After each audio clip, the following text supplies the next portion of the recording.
अम, हम अक्सर ये मानते हैं कि सफर में सबसे बड़ा खतरा बाहर होता है, टूटी हुई सड़कें, भयानक तूफान या फिर बिखरी हुई चट्टानें। पर क्या हो अगर सबसे बड़ा खतरा बाहर नहीं बल्कि दिमाग के अंदर बैठा हो?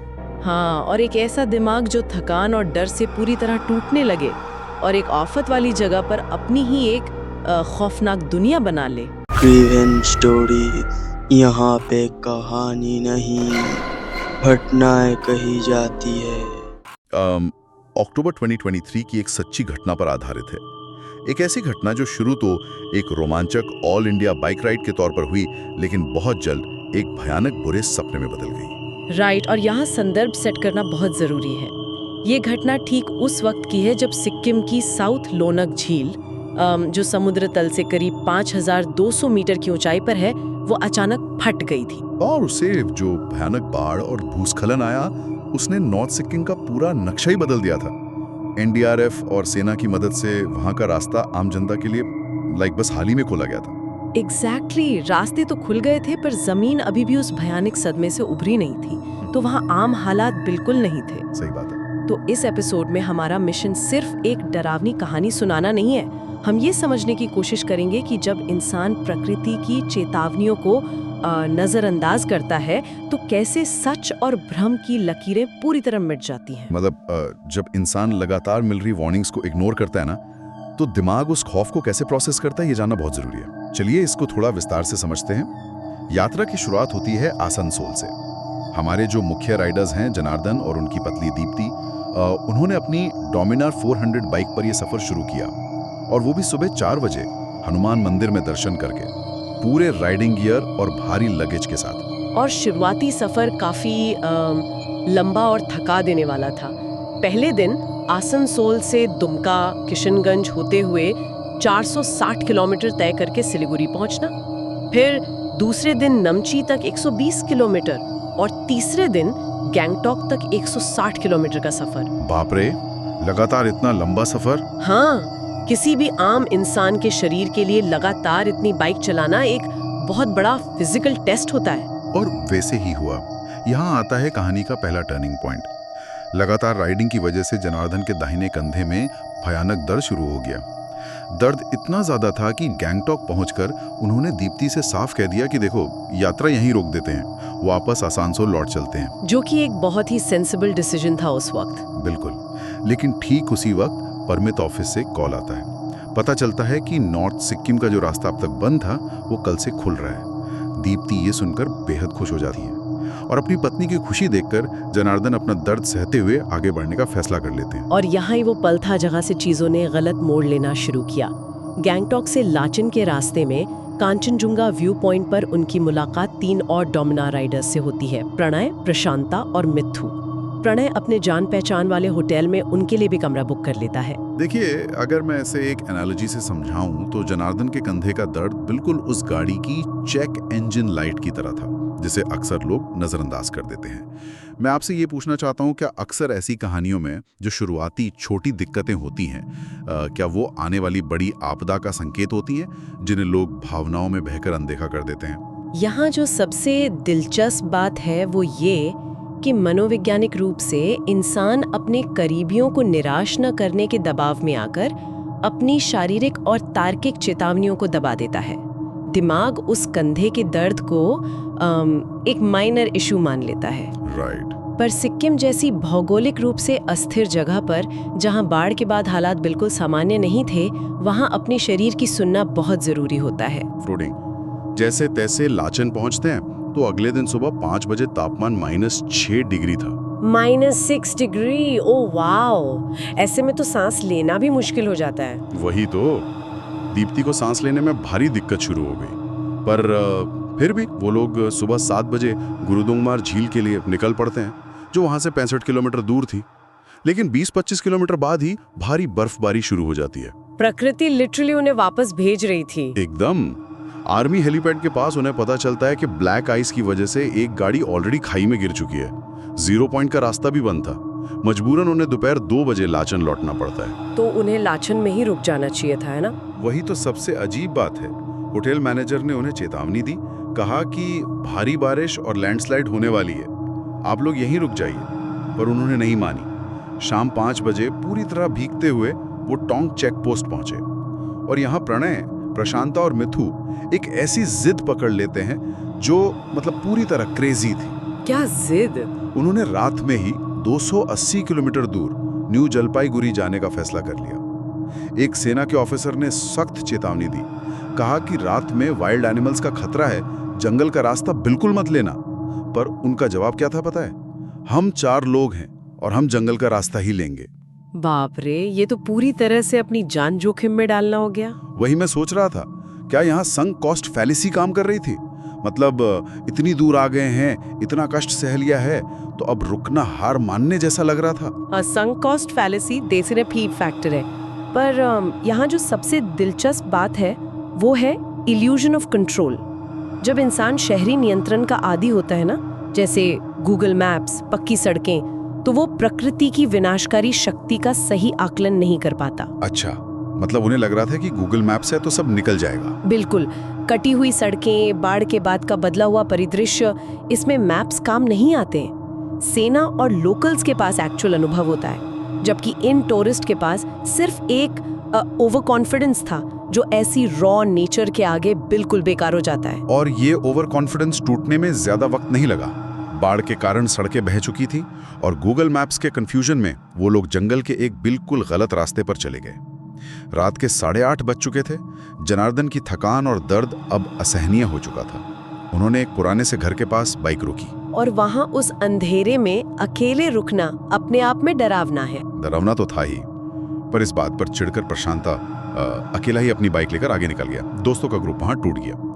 जनार्दन कमरे की उम्मीद में उस पुराने घर के मुख्य द्वार पर गए, पर वहां से कोई जवाब नहीं आया। फिर क्या हुआ? जब वो लौटने लगे तो उन्हें अंदर से झाड़ू लगाने की आवाज आई और उसके तुरंत बाद पायलों की छमछम सुनाई दी। जनार्दन घर के पीछे खुली खिड़की के पास गए और उन्होंने देखा कि एक 60-65 साल की बूढ़ी औरत झाड़ू लगा रही थी और उसका चेहरा वो पूरी तरह सफेद था। ऐसा लग रहा था जैसे शरीर में खून ही ना हो। Oh my God. और सुनिए, उस औरत ने खिड़की की तरफ इशारा किया और हवा में तैरते हुए उस खिड़की के आर पार चली गई। जनार्दन की ऐसी चीख निकली कि दीप्ति ने लिटरली खींचकर बाइक तक लाया और वो लोग वहां से भागे। और यहाँ आकर कहानी सच में बहुत रोचक हो जाती है। हाँ, ये सुनने में ही किसी हॉरर मूवी का सीन लग रहा है। बिल्कुल। मैं यहाँ इस डिटेल्स पर ध्यान खींचना चाहता हूँ, बिना ठोस आवाज के झाड़ू लगना, लेकिन पायलों की क्लियर आवाज आना। क्या ये अत्यधिक थकान, कंधे के भयानक दर्द और अंधेरे के कारण पैदा हुआ कोई शेड एल्यूसिनेशन यानी सामूहिक भ्रम था, या फिर कुछ और? देखिए, इसको अगर हम बाढ़ की त्रासदी से जोड़कर देखें ना, तो लोक कथाओं में एक कॉन्सेप्ट होता है, जब किसी जगह पर अचानक कोई बड़ी प्राकृतिक आपदा आती है, जैसे सिक्किम की बाढ़, तो वो स्थान एक गहरे सदमे को या ट्रॉमा को अपने भीतर समेट लेता है। जमीन सदमा समेट लेती है? वैज्ञानिक दृष्टि से अगर समझें तो ये बेसिकली सेंसरी डेप्रिवेशन और एक्सट्रीम स्ट्रेस का परिणाम होता है। रात के अंधेरे में जहां देखने को कुछ नहीं, दिमाग इंफॉर्मेशन ढूंढता है, और क्योंकि इनका दिमाग पहले से डिजास्टर जोन के ट्रॉमा और फियर से भरा था, तो खालीपन को दिमाग ने इन डरावने भ्रमों से भर दिया। मतलब दिमाग खुद ही वो डरावनी चीज बना रहा था। राइट। सफेद चेहरा और हवा में तैरना, ये सब दिमाग का प्राइमल फियर प्रोजेक्ट करने का एक तरीका है। ये तो सच में क्रेजी है, पर आगे जो हुआ वो और भी ज्यादा अजीब था। जंगल में वो भागने का प्रयास कर रहे थे, पर भूगोल और वक्त जैसे उनके खिलाफ हो गए थे। रात के 12:30 बजे जनार्दन को एक अजीब सी काली परछाई दिखी। कहाँ पर? सड़क पर। और थोड़ी देर बाद दीप्ति ने जनार्दन के कान में फुसफुसा कर कहा कि आगे जो प्रणय बाइक चला रहा है, उसके ठीक पीछे एक आदमी की परछाई बैठी हुई है। बाप रे, ऐसे अंधेरे में ऐसी बातें सुनना भी रोंगटे खड़े कर देता है। और सिर्फ इतना ही नहीं, चढ़ाई करते वक्त उन्होंने सड़क किनारे एक आदमी को बाल्टी और मग से अपना स्कूटर धोते हुए देखा, आधी रात को। पर सबसे खौफनाक पल तब आया जब उन्होंने एक झरने को पार किया। 1 घंटे तक लगातार आगे बाइक चलाने के बाद वो वापस उसी झरने के पास पहुंच गए। वेट, सेम झरने पर? 1 घंटे बाद। हाँ। वो एक टाइम लूप में फंस चुके थे। जब वो वहां रुके तो प्रणय ने पहाड़ की चोटी पर एक आदमी को देखा। उसने सफेद शॉल ओढ़ी थी, उसका चेहरा पूरी तरह काला था और वो बिना हिले सीधे घाटी की ओर घूर रहा था। जैसे ही उन्होंने उसको देखा, तापमान में अचानक एक भारी गिरावट आई। ये तो पूरी तरह से एक पैनिक की स्थिति हो गई होगी। बिल्कुल। प्रणय ने बिना बोले इशारा किया कि भागो यहाँ से। तभी दीप्ति ने अपने बैग से ब्लूटूथ स्पीकर निकाला और पूरी आवाज में हनुमान चालीसा चला दी। और आप यकीन नहीं मानेंगी, चालीसा के बीच में ही अचानक उन्हें दूर एक रोशनी दिखी जो सिंथम चेक पोस्ट थी। वाओ! ये ऐसी स्थिति थी जैसे एक खरोंच लगी हुई स्क्रैच्ड सीडी एक ही खौफनाक दृश्य पर अटक गई हो। तो आखिर इस सब का मतलब क्या है? एक ही झरने का बार बार आना क्या दर्शाता है? अगर हम इसको बड़े पैमाने पर देखें तो रात के अंधेरे और ऊंचाई पर स्पेशियल डिसोरिएंटेशन होना बहुत आम बात है। स्पेशल डिसोरिएंटेशन वो क्या होता है? मतलब जब बाढ़ ने आसपास के सारे निशान जैसे पेड़ या सड़क के कर्व्स मिटा दिए हों तो दिमाग दिशा तय नहीं कर पाता। आपको लगता है आप सीधे जा रहे हैं, पर एक्चुअली आप एक ही पहाड़ी का चक्कर लगा रहे होते हैं। इसीलिए वो बार बार एक ही झरने के पास आ रहे थे। अच्छा, तो वो सच में आगे नहीं बढ़ रहे थे। एग्जैक्टली। और दूसरी बात ये कि ऐसी पैनिक और कंफ्यूजन की स्टेट में आधुनिक तकनीक यानी वो ब्लूटूथ स्पीकर और प्राचीन आस्था यानी हनुमान चालीसा, इन दोनों का एक साथ उपयोग करना एक बहुत ही इंटरेस्टिंग साइकोलॉजिकल ट्रिक है।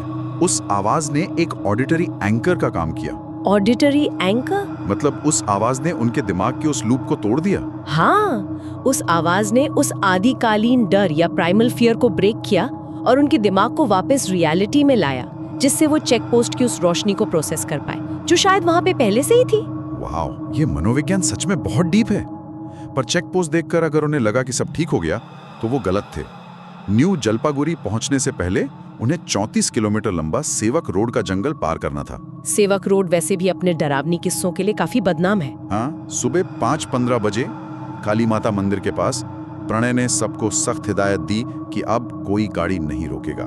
जैसे ही उन्होंने सेवक रोड पर एंट्री ली, दिसंबर जैसी भयंकर ठंड और एक असामान्य आंधी तूफान शुरू हो गया। प्रणय 100 से 130 किलोमीटर प्रति घंटे की स्पीड से बाइक भगाने लगा। उन्हें बस वहां से निकलना था किसी तरह। बिल्कुल। तभी जनार्दन ने सड़क किनारे एक खौफनाक आदमी को देखा। उसका चेहरा एकदम सूखा हुआ था, आंखें मां थी नहीं, और उसके शरीर पर गर्दन से कमर तक एक रस्सी बंधी हुई थी। Oh my God! सबसे डरावनी बात थी कि उसकी गर्दन बाईं ओर झूल रही थी जैसे टूटी हुई हो। दीप्ति ने भी उसे देखा और वो बुरी तरह चीख पड़ी। किसी तरह जान बचाकर वो सिलीगुड़ी आर्मी बेस कैंप पहुंचे और एक होटल में रुके। चलो, कम से कम वहां तो वो सेफ थे। सेफ? सुनिए, रात में दीप्ति अचानक चीखती हुई उठी और बोली कि वही सेवक रोड वाला रस्सी और टूटी गर्दन वाला आदमी ठीक जनार्दन के बगल में खड़ा है। वेट, क्या? होटल के कमरे में? हाँ। पूरी रात जनार्दन ने सोते हुए भी अपने हाथ में भगवत गीता पकड़े रखी। अगले दिन हनुमान मंदिर गए और वापस आसनसोल लौटे। बाद में उन्हें पता चला कि जिस रास्ते से वो आए थे वहां बाढ़ के दौरान कई गांव बह गए थे। बहुत से लोगों की जान गई थी और ऐसी मान्यता है कि उन्हीं की आत्माएं उस रास्ते पर भटकती हैं। ये सुनकर ही रोंगटे खड़े हो गए मेरे। पर मेरा सवाल ये है, हम सोचते हैं कि डरावनी जगह को छोड़ने से डर छूट जाता है, लेकिन यहाँ डर उनके साथ उस लॉक्ड होटल रूम तक कैसे पहुंच गया? ये कैसे पॉसिबल है? देखिए, किसी भयानक त्रासदी के क्षेत्र से गुजरने का मनोवैज्ञानिक प्रभाव या साइकोलॉजिकल टोल इतना गहरा होता है कि दिमाग समझ ही नहीं पाता कि अब वो सुरक्षित जगह पर आ गया है। होटल के कमरे में दीप्ति का चीखना उसी पोस्ट ट्रॉमेटिक स्ट्रेस या पीटीएसडी का एक रूप हो सकता है। मतलब उनका दिमाग अभी भी डेंजर जोन में ही था। बिल्कुल, दिमाग फाइट और फ्लाइट स्टेट से बाहर ही नहीं आया था। उनका सबकॉन्शियस उस पूरे इलाके की चीख और सदमे को प्रोसेस कर रहा था, जिसकी वजह से वो हैलुसिनेटरी इमेजेस उन्हें कमरे में भी दिख रही थी। इस पूरी यात्रा से एक बात तो साफ होती है, ये सिर्फ एक भूतों की कहानी नहीं है। ये एक बहुत बड़ा सबक है कि जब हम प्रकृति की विनाशकारी ताकत को चुनौती देते हैं तो क्या होता है। अति आत्मविश्वास और ये आधुनिक तकनीक जैसे गूगल मैप्स, ये सब नेचर के आगे फेल हो जाते हैं। सही कहा।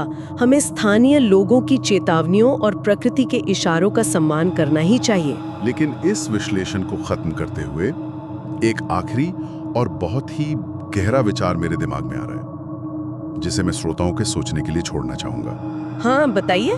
अगर स्थान सच में अपने अंदर त्रासदियों की यादों को संजो कर रखते हैं, जैसा कि उस सिक्किम की बाढ़ के बाद उस जंगल में देखने को मिला, तो क्या हम यात्री सिर्फ उन रास्तों से ऐसे ही गुजरकर निकल जाते हैं, या फिर अनजाने में ही सही उस सामूहिक दुख और उस खौफ का एक छोटा सा हिस्सा, एक सुवेनियर की तरह हमेशा के लिए अपने साथ अपने घर ले आते हैं?